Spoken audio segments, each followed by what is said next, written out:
मायावती पहुंची हुई हैं।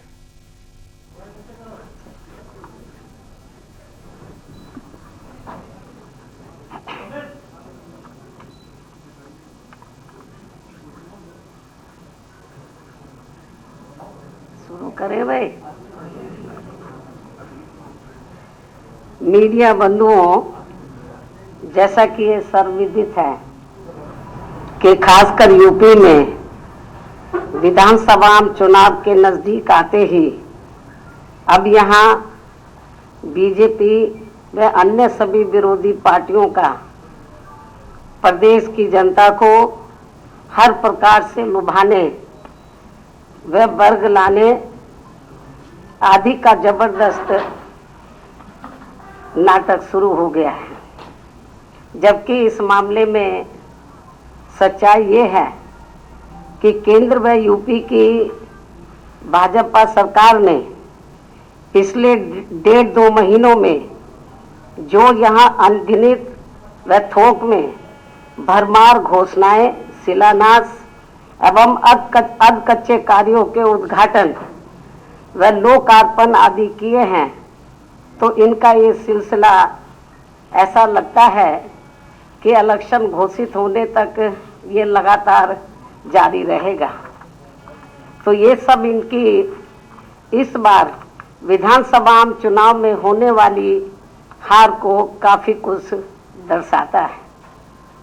इसके अलावा बीएसपी को छोड़कर यहाँ सभी विपक्षी पार्टियों ने भी चुनाव की घोषणा होने से बहुत पहले ही प्रदेश की जनता को लुभाने के लिए अभी तक जो भरमार घोषणाएं व वायदे आदि किए हैं, तो ये भी इनके लिए अनेकों सवाल खड़े करता है। जैसे सपा की तरह कांग्रेस पार्टी ने भी प्रदेश की जनता को जो किस्म किस्म के असंख्य व प्रलोभन भरे चुनावी वायदे किए हैं, तो उन पर यहाँ की जनता जल्दी से विश्वास करने वाली नहीं है। और इस संबंध में हमारी पार्टी का ये कहना है कि यदि कांग्रेस पार्टी ने यहाँ यूपी में भी अपने लंबे रहे शासनकाल में अपने 50% भी चुनावी वायदे पूरे कर दिए होते, तो फिर आज ये पार्टी केंद्र व उत्तर प्रदेश सहित देश के अधिकांश राज्यों से भी सत्ता से बाहर नहीं होती। इतना ही नहीं, बल्कि इनकी कथनी व करनी में जमीन आसमान का अंतर होने की वजह से अब जनता इनके वायदों व घोषणाओं आदि को कतई भी गंभीरता से नहीं ले रही है। यही स्थिति इस मामले में हमें दूसरी पार्टियों की भी देखने के लिए मिल रही है। हालांकि इस मामले में बीएसपी बातें बहुत कम व कार्य करके दिखाने में ही ज़्यादा विश्वास रखती हैं। और ये सब आपको यूपी में 4 बार बीएसपी के नेतृत्व में रही सरकार में काफ़ी कुछ देखने के लिए मिला है। और अब मैं खासकर केंद्र व यूपी में आसीन सत्ताधारी पार्टी बीजेपी के बारे में ये भी कहना चाहूँगी कि यदि इस पार्टी को जनहित व आम जनता के दुख दर्द आदि की थोड़ी भी परवाह व चिंता होती, तो पिछले दिनों जिस प्रकार से पूरे देश में हर दिन रिकॉर्ड तोड़ पेट्रोल एवं डीजल आदि की कीमतें बढ़ी हैं और जिस कारण फिर पूरे देश में महंगाई भी काफ़ी ज़्यादा बढ़ी है, तो ये सब जनता आसानी से भुलाने वाली नहीं है। और अब कई राज्यों में जल्द ही होने वाले विधानसभा चुनाव में अपनी हार के डर से इनकी कीमतों में जो इन्होंने थोड़ी सी कमी की है, तो इसकी भी भरपाई ये पार्टी चुनाव के बाद ब्याज सहित जनता से जरूर वसूल कर लेगी। इसे भी जनता को जरूर ध्यान में रखकर चलना चाहिए। इसी प्रकार यूपी में अब विधानसभा चुनाव नज़दीक आते ही यहाँ गरीबों को जो राशन मुफ्त बांटा जा रहा है, तो ये भी चुनाव खत्म होते ही जरूर बंद हो जाएगा।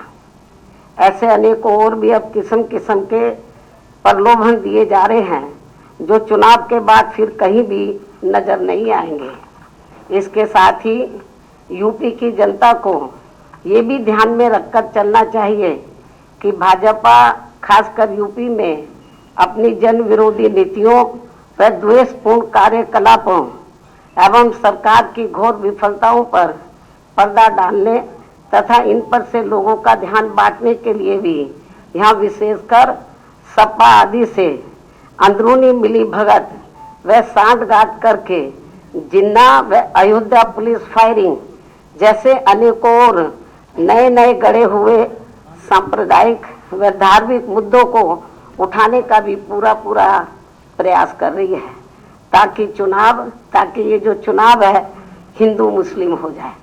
ये इन दोनों पार्टियों का अंदर ये प्रयास चल रहा है, जो स्वाभाविक तौर पर ये सपा व भाजपा आदि को आपसी लाभ पहुंचाने की नीयत से इनकी स्वार्थ की राजनीति को पुनः उजागर करता है।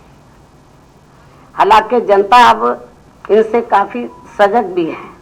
साथ ही बीएसपी को ये पूरी उम्मीद भी है कि अब प्रदेश की जनता इनके इस प्रकार के किसी भी षड्यंत्र का शिकार होने वाली नहीं है।